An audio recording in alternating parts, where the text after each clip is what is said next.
ಯಾವಾಗ ನಮ್ಮ ಹೆಣ್ಮಕ್ಳಿಗೆ ಅವ್ರನ್ನ ಅರ್ಥ ಮಾಡ್ಕೊಳ್ಳೋ ಗಂಡ ಸಿಗ್ತಾರೋ ಆವಾಗಲೇ ಅವ್ರ ಲೈಫಲ್ಲಿ ಅರ್ಧ ಗೆದ್ದಂತನೇ ಲೆಕ್ಕ. ಹಾಯ್ ಹಲೋ ಎಲ್ರಿಗೂ ನಮಸ್ಕಾರ, ವೆಲ್ಕಮ್ ಟು ಮಮ್ಮಿನಿ ವ್ಲಾಗ್.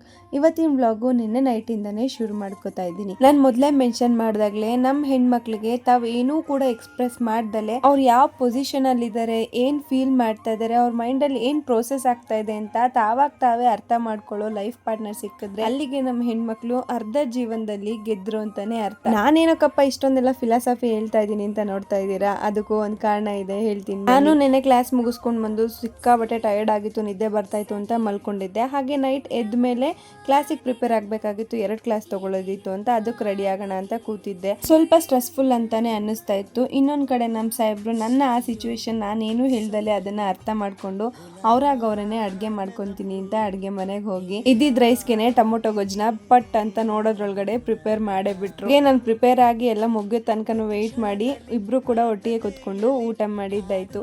ಈ ಥರ ಅಂಡರ್ಸ್ಟ್ಯಾಂಡಿಂಗ್ ಪಾರ್ಟ್ನರ್ ಸಿಕ್ಕಿದ್ರೆ ನಮ್ಮ ಹೆಣ್ಮಕ್ಳು ಲೈಫ್ ಅನ್ನೋದು ಎಷ್ಟು ಫ್ಲೂಯೆಂಟ್ ಆಗಿರುತ್ತೆ ಅಲ್ವಾ. ಯಾವುದೇ ಸ್ಟ್ರೆಸ್ ಅನ್ನೋದು ಕೂಡ ಕಣ್ಣು ಮುಚ್ಚಿ ಕಣ್ಣು ಬಿಡೋದ್ರೊಳಗಡೆ ಮಾಯ ಆಗುತ್ತೆ.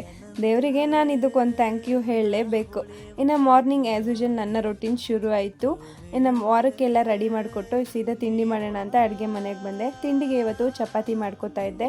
ಮೊನ್ನೆ ಈ ಪ್ರೆಸರ್ ಬಗ್ಗೆ ವಿಡಿಯೋ ಮಾಡಿದ್ದೆ. ಕೆಲವೊಬ್ರು ತುಂಬ ಎನ್ಕ್ವೈರಿ ಮಾಡಿದ್ದೀರಾ, ಇದು ನನ್ನ ನಂಬೋದಾ, ಕ್ಯಾಶ್ ಆನ್ ಡೆಲಿವರಿ ಇದೆಯಾ, ಅಡ್ವಾನ್ಸ್ ನಾವು ಪೇ ಮಾಡ್ಬೋದಾ ಅಂತ ಎಲ್ಲ ಕೇಳಿದ್ದೀರಾ. ನಾನು ಆ ಥರ ಫೇಕ್ ಆಗಿದ್ದಿದ್ರೆ ನಾನು ಇದನ್ನು ರಿವ್ಯೂನೇ ಮಾಡ್ತಾ ಇರಲಿಲ್ಲ. 100% ಟ್ರಸ್ಟಬಲ್ ಪೇಜು. ನೀವು ಖಂಡಿತವಾಗ್ಲೂ ಕಣ್ಣು ಮುಚ್ಕೊಂಡು ಆರ್ಡ್ರ್ ಮಾಡ್ಕೋಬೋದು. ಇದರಿಂದ ಕೆಲಸನೂ ಕೂಡ ಈಸಿ ಆಗುತ್ತೆ, ಟೈಮ್ ಕೂಡ ಸೇವ್ ಆಗುತ್ತೆ. ನೀವೇ ನೋಡ್ತಾ ಇದ್ದೀರಲ್ಲ ಎಷ್ಟು ಚೆನ್ನಾಗಿ ಚಪಾತಿ ಬಂದಿದೆ ಅಂತ. ನನಗಂತೂ ಈ ರೋಟಿ ಮೇಕರು ಪರ್ಫೆಕ್ಟ್ ಟೈಮಿಗೆ ಸಿಕ್ಕಿದೆ ಅಂತಲೇ ಹೇಳ್ಬೋದು. ನನಗಂತೂ ಸಿಕ್ಕಾಬಟ್ಟೆ ಹೆಲ್ಪ್ಫುಲ್ಲು. ಇನ್ನು ನಾರ್ಮಲ್ ತಿಂಡಿನೆಲ್ಲ ಮುಗಿಸ್ಕೊಂಡು ನಾನು ಕೂಡ ಬ್ಯಾಗ್ ಪ್ಯಾಕ್ ಮಾಡಿಕೊಂಡು ನಮ್ಮ ಸಾಹೇಬ್ರ ಜೊತೆ ನಾನು ಕೂಡ ತಿಂಡಿನೆಲ್ಲ ಮುಗಿಸ್ಕೊಂಡು ರೆಡಿ ಆಗಿಬಿಟ್ಟು ಆ್ಯಸ್ ಯೂಶುವಲ್ ಕೆಲಸದ ಕಡೆ ಹೊರಟ್ವಿ ಇಬ್ಬರು ಕೂಡ. ಇನ್ನು ನನಗೆ ಫಸ್ಟ್ ಅವರೇ ಕ್ಲಾಸ್ ಇತ್ತು. ನನಗಂತೂ ಇವತ್ತಿನ ಕ್ಲಾಸ್ಗಳು ತುಂಬಾ ಇಷ್ಟ ಆಯಿತು. ಇವತ್ತಿನ ಡೇ ಯಾವ ಥರ ಹೋಯ್ತು ಅಂತಲೇ ಗೊತ್ತಾಗಲಿಲ್ಲ. ಇವತ್ತಿದ್ದಿದ್ದು 2 ಕ್ಲಾಸ್ನ ಮುಗಿಸ್ಕೊಂಡು ಈವ್ನಿಂಗ್ವರೆಗೂ ಕಾಲೇಜ್ ಹತ್ರನೇ ಇದ್ದು, ಅದಾದಮೇಲೆ ನಮ್ಮ ಸಾಹೇಬ್ರಿಗೆ ಕಾಲ್ ಮಾಡಿಕೊಂಡು ಕಾಲೇಜ್ ಹತ್ರ ಕರ್ಸ್ಕೊಂಡು ಅದಾದಮೇಲೆ ಗಾಡಿ ಹತ್ಕೊಂಡು ಸೀದಾ ಮನೆ ಕಡೆ ಹೋಗೋಣ ಅಂತ ಹೋಗ್ತಾ ಇದ್ವಿ. ಹಾಗೆ ಹೋಗ್ತಾ ದಾರಿಲಿ ಸಂಕ್ರಾಂತಿ ಹಬ್ಬದ ಸಡಗರನ ನೋಡಿಕೊಂಡು ಸೀದಾ ಮನೆ ಕಡೆ ಬಂದಿದ್ದಾಯಿತು. ಈ ವ್ಲಾಗ್ ಇಷ್ಟ ಆದರೆ ಲೈಕ್ ಮಾಡಿ, ನನ್ನ ಪೇಜ್ನ ಫಾಲೋ ಮಾಡ್ಕೊಳ್ಳೋದು ಮರಿಬೇಡಿ.